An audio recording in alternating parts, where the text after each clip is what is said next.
I am joined with Jay India for season 2 of the Empowered Spirituality podcast. And I'm going to start out today by pulling a little card for us.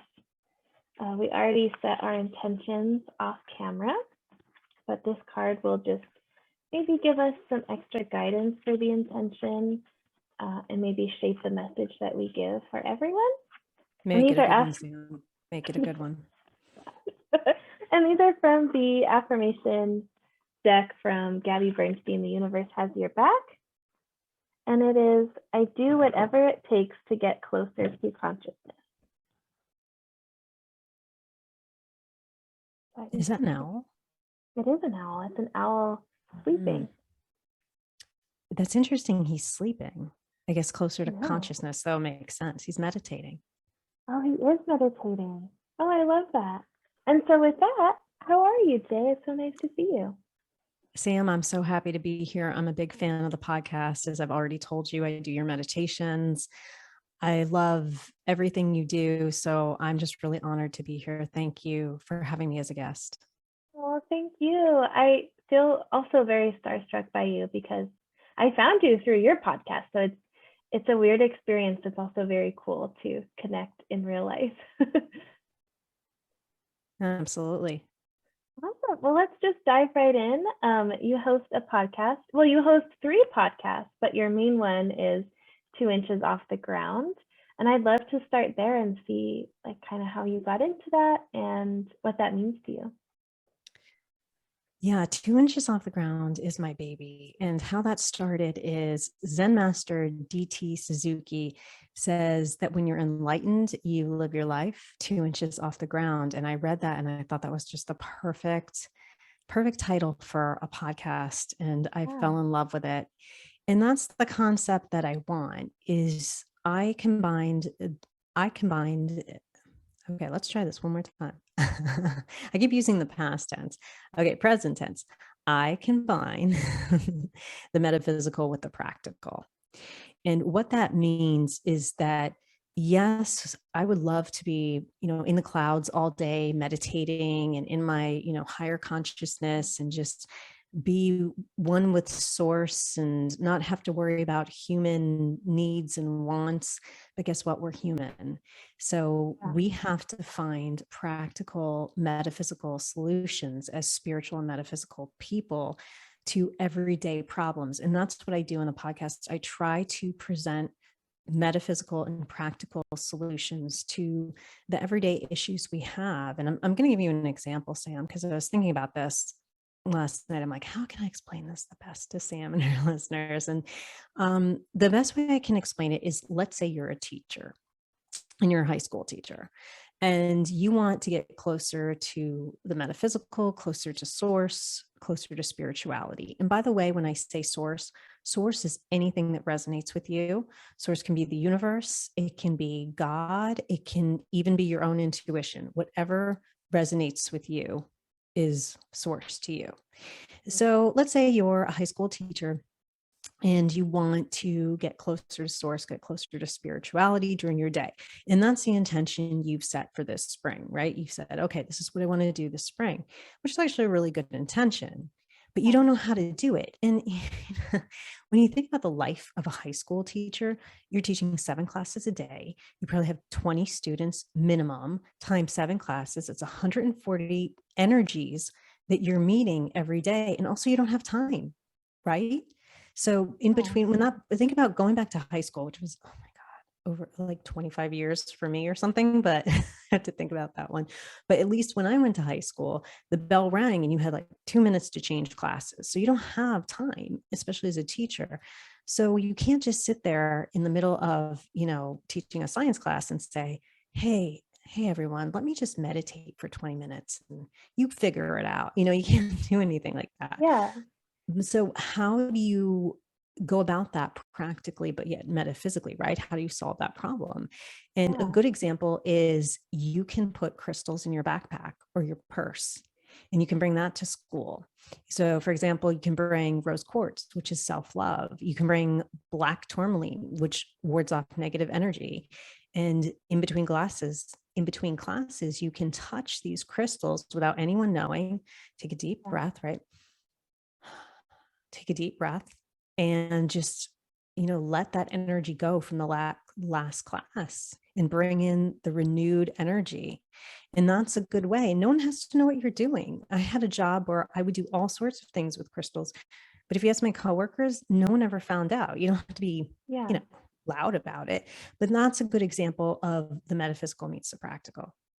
I love that. And that's something that I've struggled with as I got into spirituality was I would do like a full moon ritual or a new moon ritual or this big like meditation burning things and writing letters or whatever. But you can't do that like when you're driving and you're anxious on the road or something. So it's so helpful to find something that, or it's helpful to find ways to be intentional all day long in like little mini ways so that you don't have to do these whole rituals to give you peace. And I love that you brought up meditation.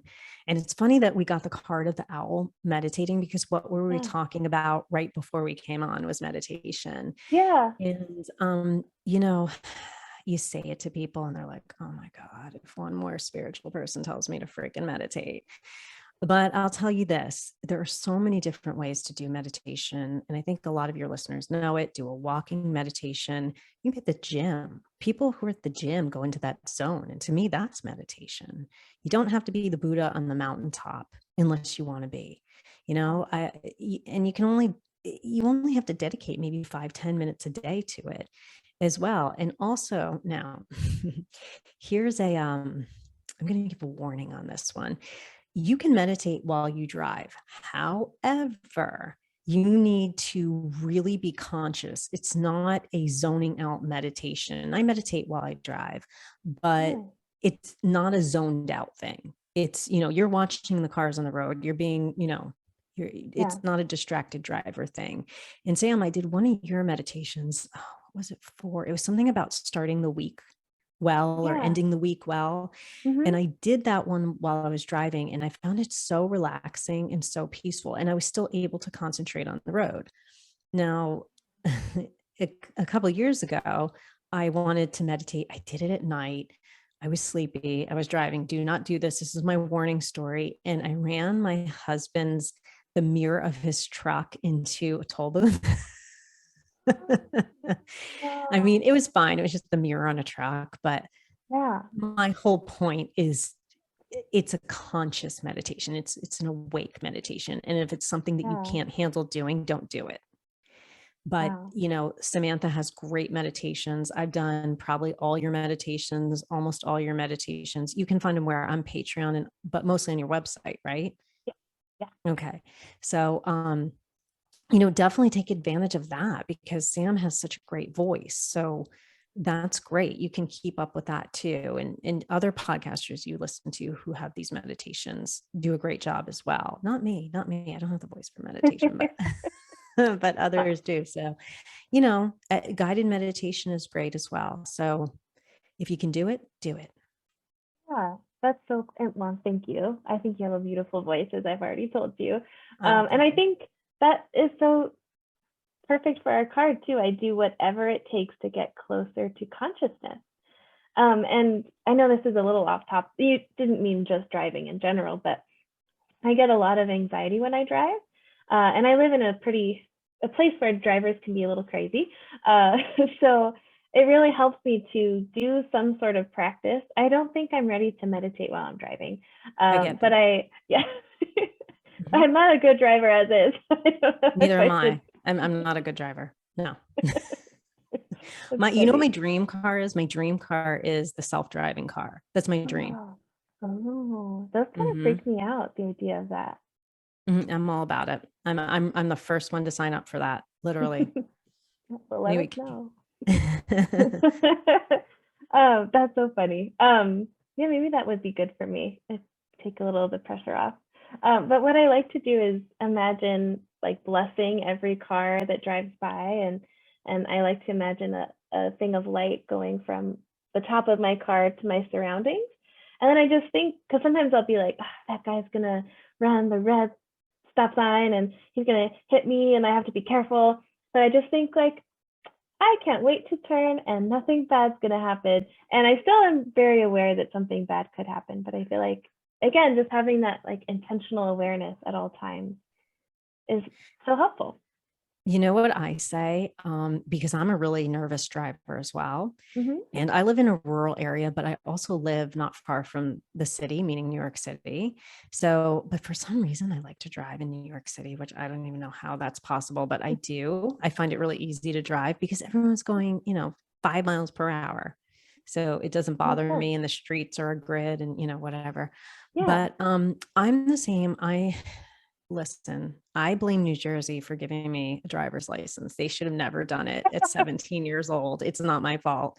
But I do have a driver's license. And yeah, what I actually say to myself when I get in my car is the universe has my back.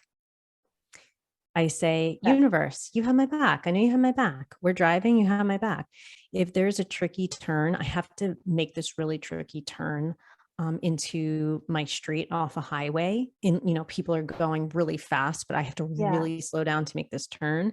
And I Yeah. say, it's going to be okay. The universe has my back. The universe, you're going to clear this road for me so I can make this turn. So that's how I deal with it. And also, that's the deck that we pulled from. No, I didn't Yeah. even hear you say that. Sam, I didn't hear you say, I swear on my life, I didn't hear That's you say cool. that. That was so fun. Wow. I mumble a lot. So No, you don't mumble a lot. I was probably just, I don't know. I was just in my own consciousness. There you go. There's a good excuse. Yeah, exactly. Wow, that is so cool. Oh, and I wanted to touch on something else that I saw in your bio, which was that you feel passionate about healing the collective.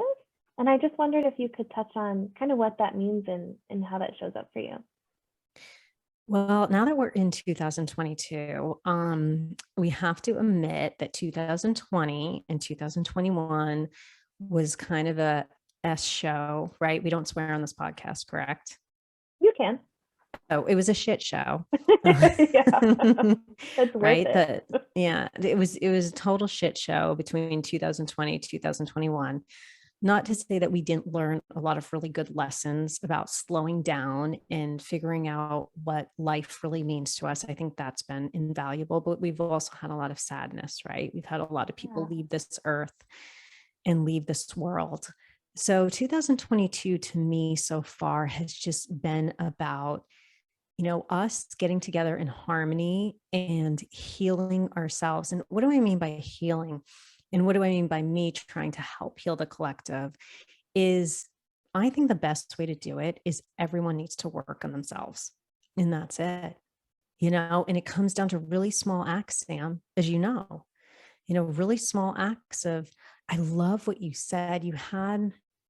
If anyone hasn't listened to this episode, it's so good. Sam, you had an episode on I think it was on holiday gift giving, and you Yeah. talked about your acts of service instead of Yeah. giving financial gifts or monetary gifts, right? Mhm. And I thought that was so brilliant. And you said people took you up on the food, on Yeah. making dinners and meals and things like that, which is so smart. And I love it. That's a great example of healing the collective. You don't think it is, but it Mhm. is, because instead of stressing out everyone around you and stressing yourself and being like, oh my God, here's a $50 gift card to Amazon for another $50 gift card to Amazon. I mean, literally, I've had that experience with people where I'm like, I Yeah. just exchanged a Target gift card, no offense to them, Yeah, to right. like, it's stupid. I'm sorry, but it is, Right. It just is. give me the $50. Like, you know, Or I keep my 50 bucks, you keep right? your 50 bucks. Exactly. You keep your $50. But doing that act of service helps heal the collective because it takes the stress off of people, and it takes the stress off of you. And it also shows the collective and your friends and your family, you know what, you can do it another way. There's another way to do things. And as we heal the collective, we're also trying to heal the earth, right? We have a lot of problems. We have a lot of issues with climate change that need to be fixed. So we're trying to collectively do that together. And me trying to give solutions to everyday problems, that's my idea of trying to help heal the collective. Oh, I love that. And then Go what ahead. that turns into, oh, sorry, did I cut you off? No, I was just going to add and say, I understand that some of my solutions don't resonate with everyone. But if it Yeah. resonates with you and you're in that frame of mind, then absolutely take it. I mean, some people listening right now may say, you know what, I'm not ready to heal. I'm in this place and I need to stay in this place for a while. And that's okay. As long as you're mentally okay and you're getting the help you need and the whole thing. I understand where people are coming from. I really do, because you have this really dark journey sometimes you have to go through. My birthday just passed and I used to do these email journals to myself. For some reason, okay, this is kind of funny. I have a master's degree in creative writing, but yet I don't journal or anything. I can only do it over email. So people expect me to say I'm a big journaler, like writing out. I'm not into Yeah. it, but I do it over email. So I read these journals from 2016 when I was in a bad place. And I get it. If I were to hear some of the advice I give on the podcast, then Yeah. I don't know if a lot of it would have hit. So I get it. So whatever place you're in, whatever resonates with you, and that's how you can heal yourself. And exploring Sam, I know you talk about this, exploring your shadow side is also healing yourself.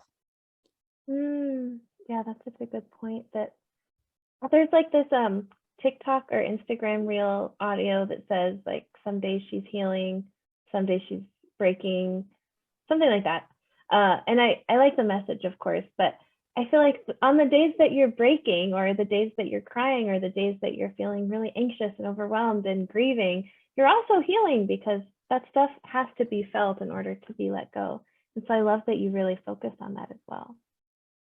Yeah. And, I am struggling with something right now, and I'll tell you guys about it. That's pretty personal. I talked about it a bit on my podcast, but not a lot. Um, So for my autoimmune disorder, where I had a complete collapse last August and September, I mean, I almost died. I stopped eating, I stopped drinking, I lost 20 pounds in 2 weeks. It was really, really bad. You guys get the point. I had to go on this really strong steroid called prednisone. And I had to go on it for 30 days because it was either do that or die. So I picked A. And that that's something normally I wouldn't do. I'm probably like you, Sam, big herbal, holistic, alternative medicine person. So that was a hard decision for me. And I got every single side effect, and now I'm much better because I've been off it for over a month, probably 6 weeks. But I didn't know that after you go off prednisone, especially when you're at that high of a dose, that you start losing your hair. No one told me that. So all of a sudden, I'm sitting on the couch and I'm running my fingers through my hair and it's coming out in chemotherapy like clumps. And it's shocking because I've never dealt with that in my entire life. And my whole point is that even though I've had some bad moments around that, that's part of my healing.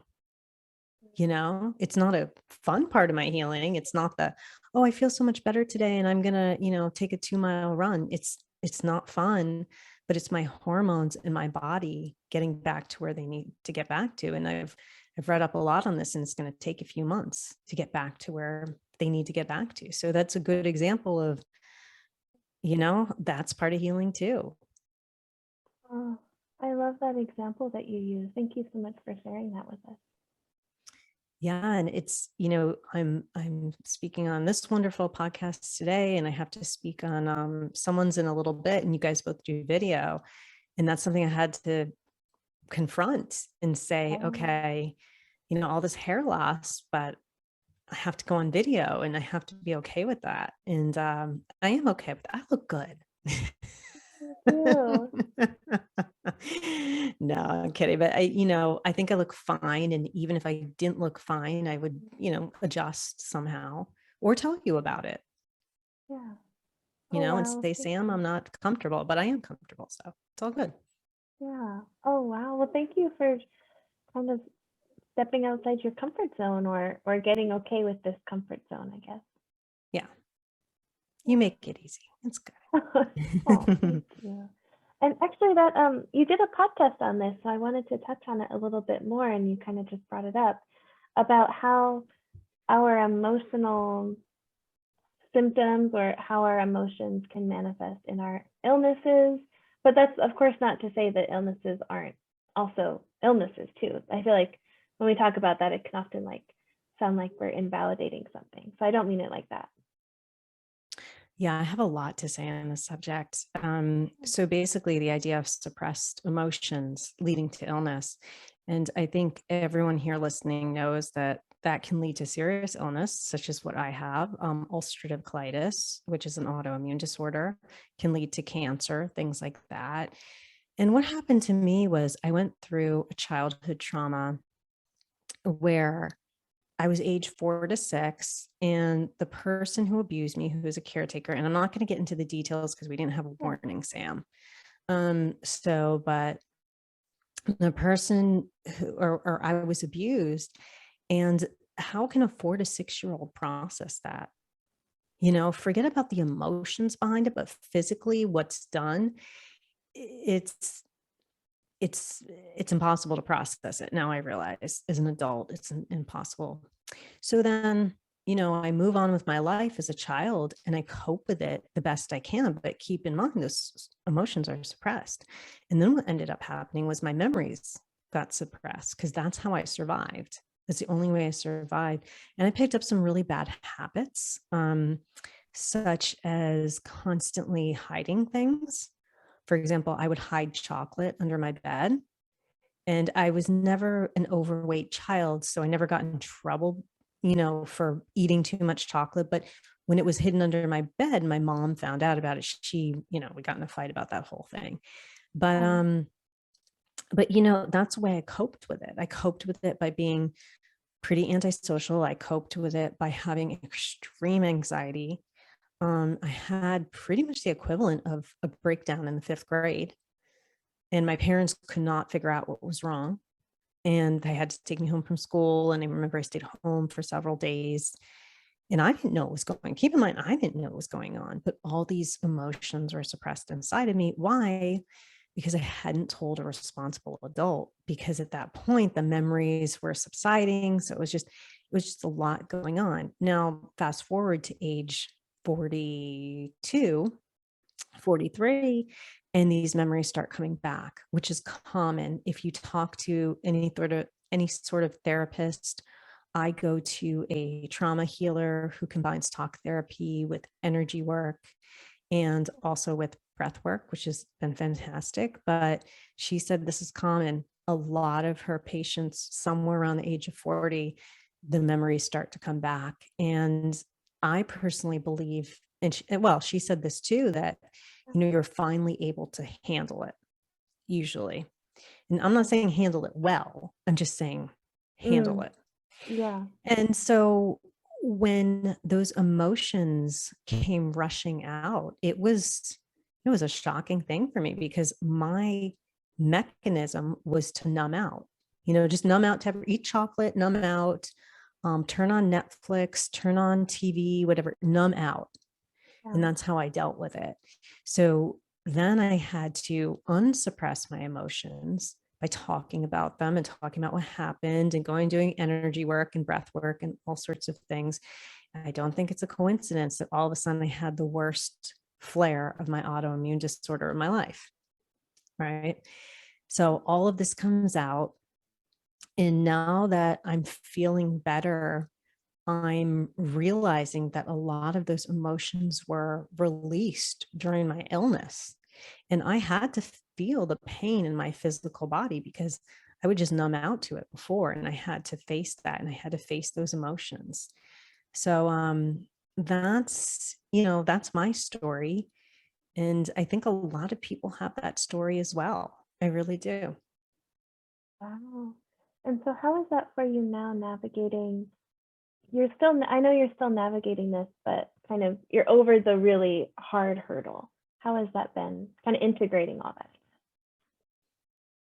That's a really good question.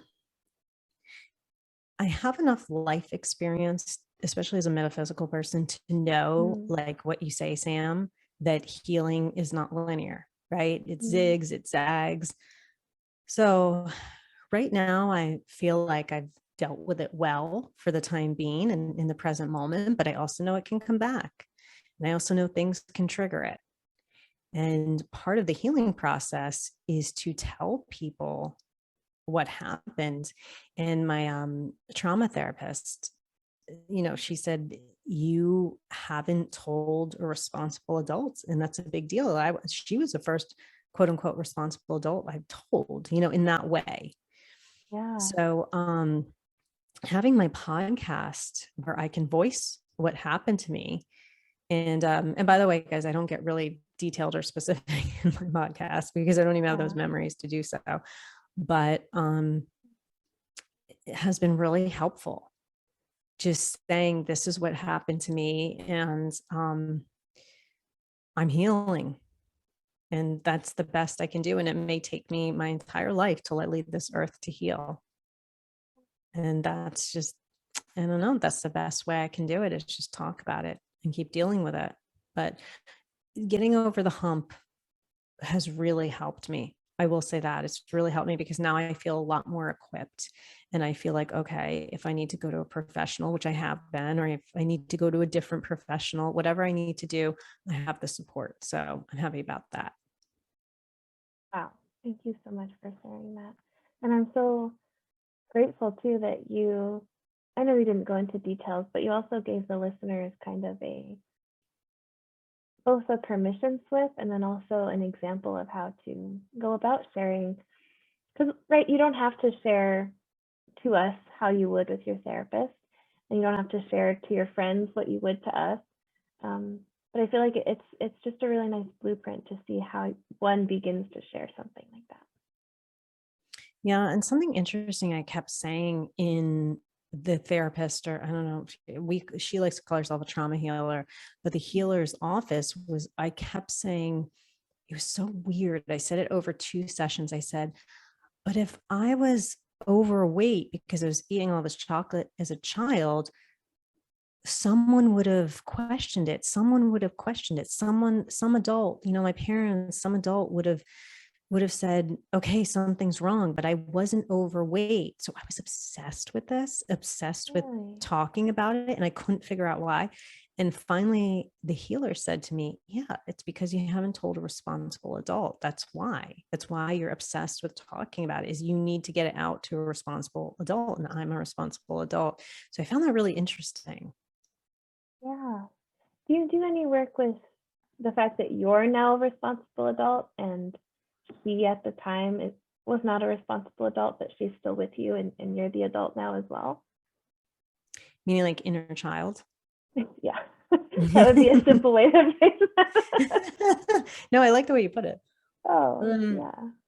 Absolutely. In regard to the inner child, I've definitely gone through meditations where I've gone back to that time, not to the incidents happening, but let's say to the aftermath of the incidents happening. And I envision my inner child or myself as a, let's say 4-year-old in my bedroom, sitting on my bed, really upset, really depressed, but again, can't process it. I don't know what went on. So I don't know why I'm so confused and upset and anxious and the whole thing. And so I envision myself as Jennifer, as the older self, picking her up and hugging her and telling her that everything's going to be all right. And, everything happens for a reason. And I like to say everything happens as it should. I know that's hard to say with what I'm saying, but, I'm reaching people and I'm talking to people about what happened to me, and hopefully that helps someone. And I'm just hugging her and I'm telling her, it's okay. You're not alone. You're not alone. And that's how I've connected with my inner child or my younger self in that way. And it's not an easy thing to do that work. And people do it in so many different ways, Sam, right? You know that, they do energy work, they go do it through meditation, they do it through talk therapy, they do it through psychosomatic, somatic, more in the body type of therapy. So it's an interesting one. Something that really helped me connect to my inner child was doing things with my non-dominant side of the body. Have you heard about this? Yeah, I'm in something called ACA, which is Adult Children of Alcoholics slash Dysfunctional Families, and they talk about writing with your non-dominant hand to let the inner child come through. Is that what you do? Exactly. So I've done Hmm. journaling with my non-dominant hand. I've brushed my teeth with my non-dominant hand, eaten with my non-dominant hand. And I'll tell you, I'm not really doing it now, but when I was doing it, I'll tell you, it came out. It came Really? out. It all came out. And the Wow. recommendation I would say to people is make sure you do it gently, Mm. because I decided in my, middle age wisdom, which is a joke, that that I was just going to fix myself all at once. And so I did all these different modalities and I went from every angle. And guess what? I had the worst flare of my life and almost died. Mm. So make sure you do it gently. It's okay if the healing takes longer than you think. And trust me, kids, your whole life, you're going to be healing your whole life. Yeah. Yeah. Wow, that's so interesting. Um, how do you find the balance? Because I feel like I'm not middle-aged yet. Well, at least I guess I could be. We Wait, never how old know. how old are you? Because you sound so young. I'm 24. Okay. Yeah, you're not middle-aged, my dear. No, I mean, let's hope not. I'm 20 years older than you, so you're not middle-aged. Wow. um, but I've definitely had that experience of wanting to, like, especially during the pandemic. I feel like I really had that of like, well, I'm working from home now and have all this free time. So when the pandemic's over, I should be good to go. like, what if I just spent this whole time healing and then I was healed, as if that's a destination that you reach. Um, and I feel like I had to learn the lesson that to go slow and to like the healing that you do actually sticks with you when you go slow and take your time too. Um, but I guess my question was, how do you find that balance of still having a life to live and still having joy and gratitude while also going through like a very serious and traumatic upheaval of memories and shadow work and grief? When I was in my flare with my autoimmune disorder and things were terrible, the one thing I noticed was I did not get depressed, which is pretty shocking Yeah, considering where I was, right? And yeah, by the way, there's nothing wrong with depression. I've suffered from depression. If you're depressed, please get help. And, there's nothing wrong with saying I'm depressed. So I just yeah, want to put that out there. But I wasn't depressed. And I think because I had done so many metaphysical practices leading up to that point, mm, mhm, that I had set myself up, at least emotionally, for what happened to me. And I had some really bad days. I mean, we're talking horrible pain that I wouldn't wish on anyone. And so how did I stay in the light? A lot of it was accepting the situation of where I was, which was being housebound for months, bedridden for weeks. People, you think you have that much time because you're just sitting in bed all day, that you're like, oh, you can read books and you can journal, and you can't. You're in so much pain, and my brain fog was so bad. All I could do was turn on the TV and watch the show about horses. Like that was all I could focus on, because there was just, you know what I'm saying? I couldn't even listen to podcasts, Sam, because I was just not in that place. So it was a lot of accepting, this is where I am now. It will get better, but this is where I am now. But then it was a combination of that. And then I realized I had to push myself just a little bit every day. I had to realize I have to get to a higher vibration for me to get out of this. If I keep staying in this low vibration, I'm gonna stay here. So yeah, little bit every day. So what did that mean? That means, even if it was, and I'm not exaggerating here, 10 seconds of me going into my heart space, 10 seconds of me meditating, 10 seconds of me firing up my Reiki, you know, um, a minute of me walking around the house so I could get my legs back again, anything yeah. like that. anything where I could push myself to raise my vibration was helpful as well. And also, I tried to connect to source when I could. And I'm going to be honest with you, it wasn't a lot, but I tried to connect to source in the best way I could when I could. Yeah. But as we know, source is always with us. And I recognize that too. I didn't feel alone. I didn't feel alone. And I had a chronic pain disorder in 2004. And I was just a miserable bitch. Like I was, was terrible. Like I was terrible to my boyfriend at the time.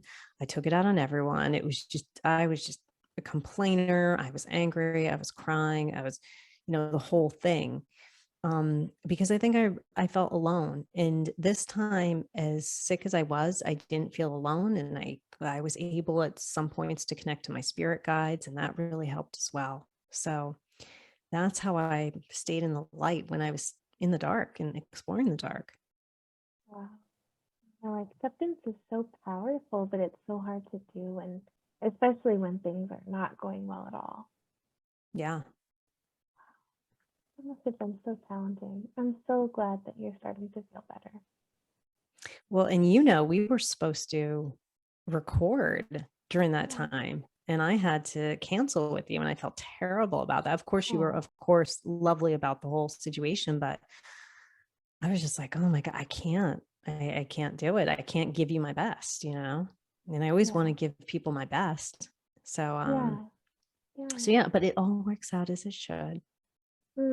I love that saying. Instead of, what is it? It all works out as it should, instead of everything happens for a reason.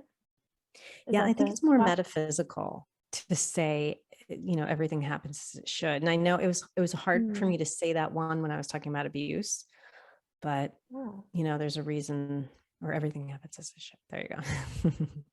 Yeah.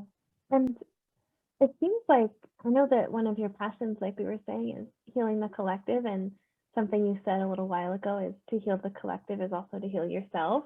So do you feel like this gave you an opportunity to maybe give back? Or like, do you feel like this healing process is healing for others as well? I think it's healing in the sense that I'm getting the word out so people don't feel so alone. They can listen to my podcast, they can listen to your podcast, this episode, and then they can say, wow, someone else is going through this, has been through this.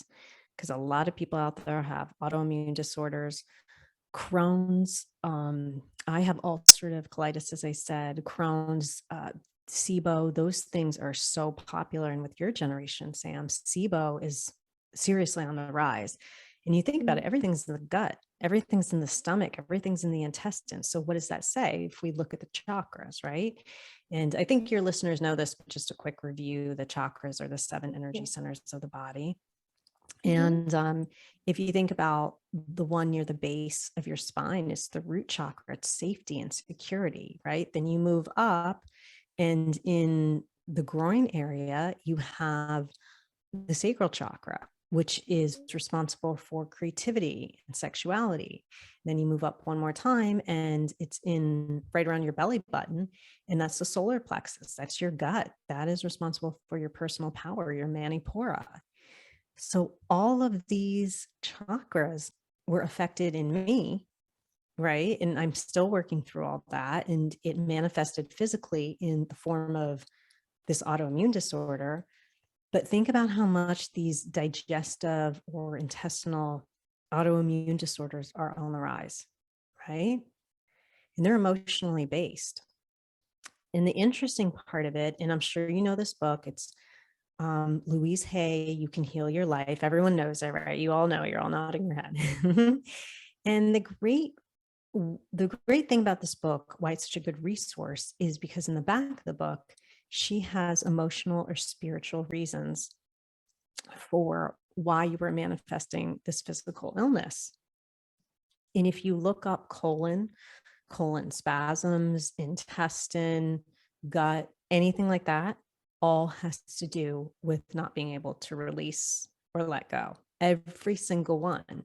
So as a society, we're holding on to all these things, and we're doing it in the gut. Now, the really interesting part I find interesting is one of the side effects I have from my autoimmune disorder that I'm still struggling with. It's called edema, and edema is swelling. So imagine from the top of my thighs, right below my hips, down to my calves, not my feet, not my ankles, I'm having swelling, right? And when I sit a certain way and it's uncomfortable, and who likes that? So that's been going on for quite some time. So I go to Louise Hay's book and I look up the reason, and guess what? Guess what the reason is? Letting go. Oh, Having wow. problems letting go. So obviously Mhm.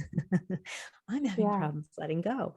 But as Yeah. a society, I think we're all having problems letting go. And when you think about, well, let's put it this way, if you've ever experienced anxiety, people experience anxiety and panic attacks in very different ways physically, Yeah. right? Some people Yeah. pass out, some people get the fluttering of the heart, some people get dizzy, whatever. But a lot of people, like myself, feel it in the gut.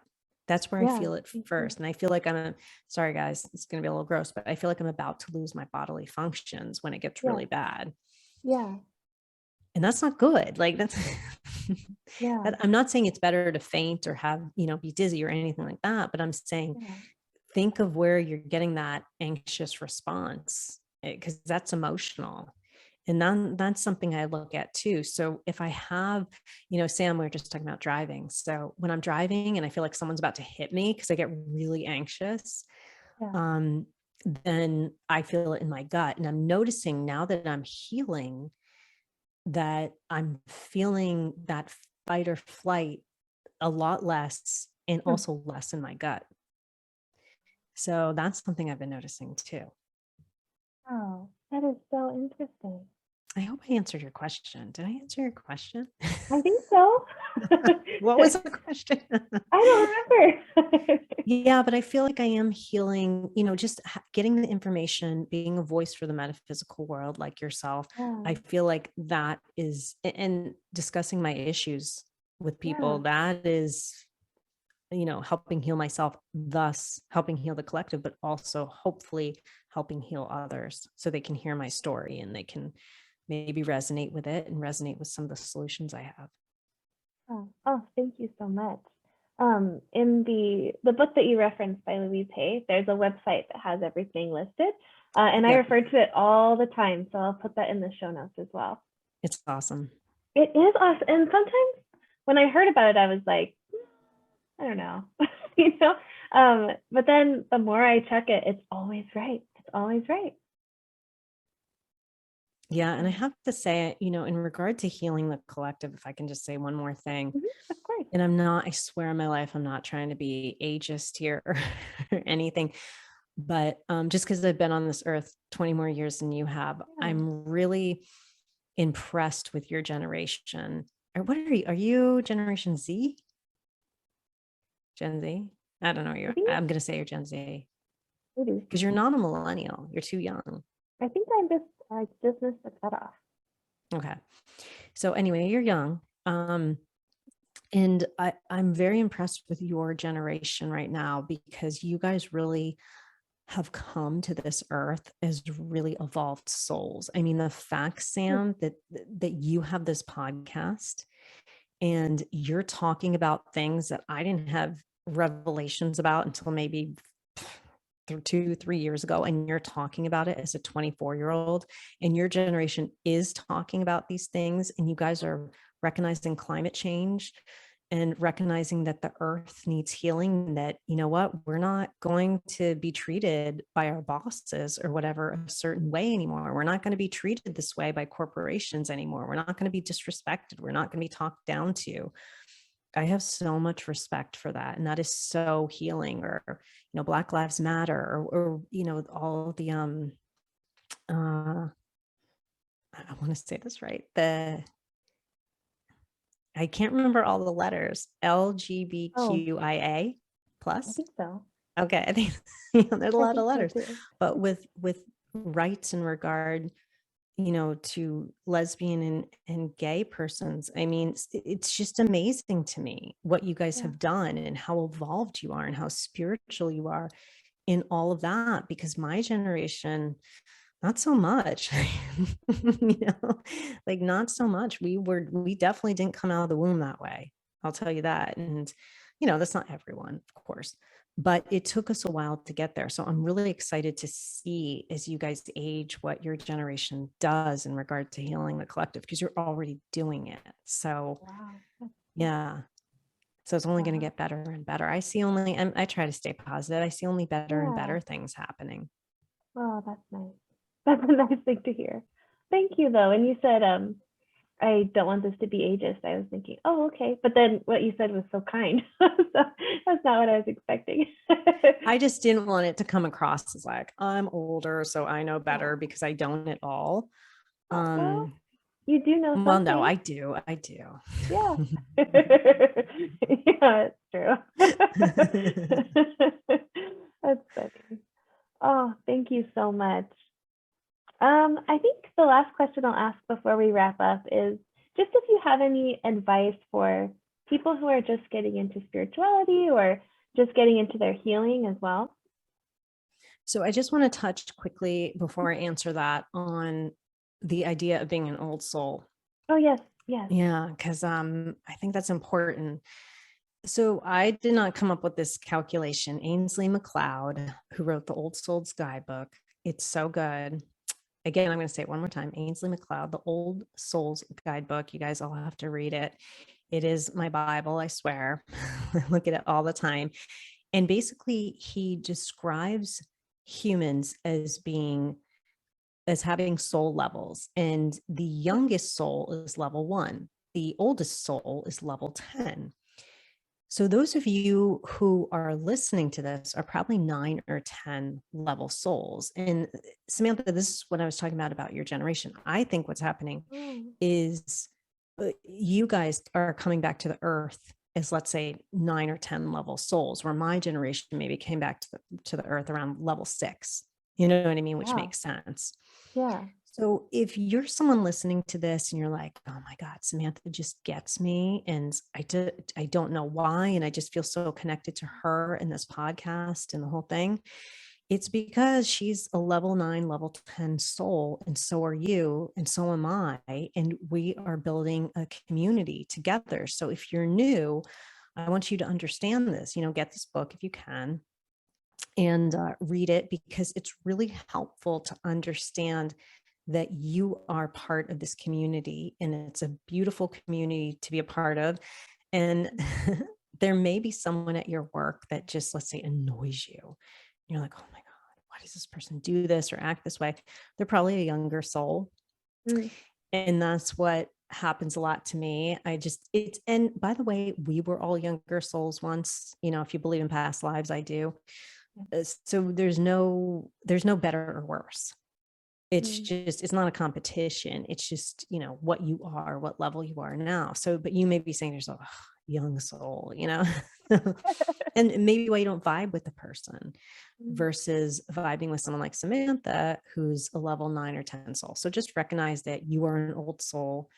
That is a great thing. That is why you are coming back to the mothership, because, that's why your gifts and your psychic abilities and all these things and your intuition are opening up right now if you're new, because this is where you're supposed to be. So my recommendations would be anything that you're passionate about, go for it. With the metaphysical and the spiritual, go for it. If you're like, oh my God, I just love crystals, I want to delve into every single crystal, or I just want to really focus on rose quartz, for example, do it. Whatever lights you up right now, go for it. If you're someone who wants to really explore that oh, she's showing me a rose quartz. I like that. If you're someone who really just, loves to research and explore topics, you're going to love it. This is going to be fun, because you spend so much of your time, right, Samantha, on YouTube and on, reading books and reading magazines. And I listen to a ton of podcasts, and that's a great way. And, you listen to Samantha's podcast. I'm going to do a plug here. You listen to my podcast, 2 inches off the ground.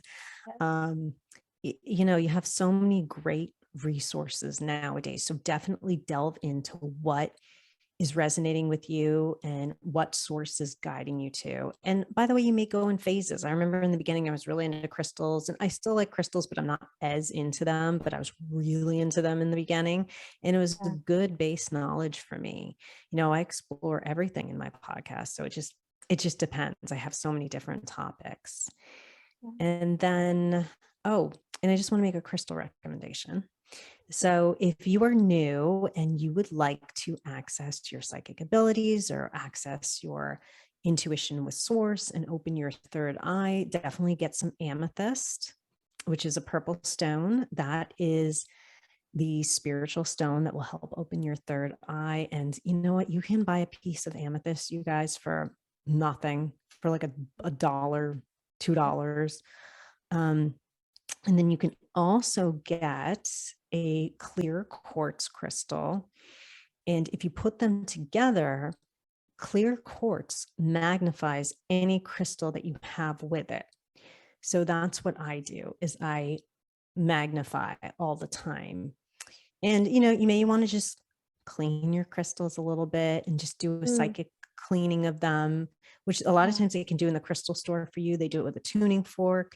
If you don't want to do that, you can also just say, just say something to them. Just say, okay, I'm clearing any past energy. And, you can do that as well. But if you get the amethyst and the clear quartz and you meditate with them, that may give you a really powerful experience. And a lot of times I'll find the crystals vibrating in my hands. So if you're new, I highly recommend. That is so cool. Thank you. And this kind of segues into the last question. What is something that you can give the listeners? What's a piece of homework? What's a resource? Kind of what is something you'd like to impart onto the listeners? Well, I have to be shameless and say, listen to my podcast. Yeah. There's some homework now.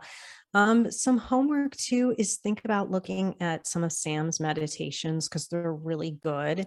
And especially if you're new, it can help you get to a higher place and help calm yourself. If you're someone who listens to this podcast and deals with depression or anxiety, meditation can help incredibly. Of course, get professional help, obviously, but meditation can help. So definitely take a look at some of Sam's meditations, because I do them and I highly recommend them. Take a look at the Old Souls guidebook. Take a look at the Old Souls guidebook, which I'm sure Sam will put in the show notes for us. And just follow your heart, follow your passion, and connect to source that way, because source is always with you. And source could be anything, as I've said before, right? It could be God, intuition, the universe, whatever you believe in. So source is always with you. And once you recognize that, life gets a lot better.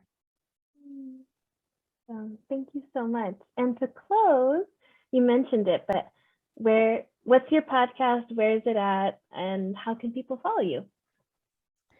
So my podcast is 2 Inches Off the Ground. It's on Apple and everywhere else, Apple, Spotify. I don't do video though. I'm not the video person, but you can definitely listen to it pretty much everywhere. And what was your second question? How can people get a hold of you or find you? Oh, okay. And you can just follow me on Instagram at 2 Inches Off the Ground. Awesome. Well, thank you so much for being here. This was a really fun conversation. And I'm so glad I got to learn from you. And I'm really excited for everyone else to learn from you too. You know what a light worker you are, Sam. And I'm just really honored to be here. And you just really, I'm just impressed by you over and over. Every single episode I hear from you. So thank you for having me. And you're the best. I appreciate you. Thank you. I really appreciate you too.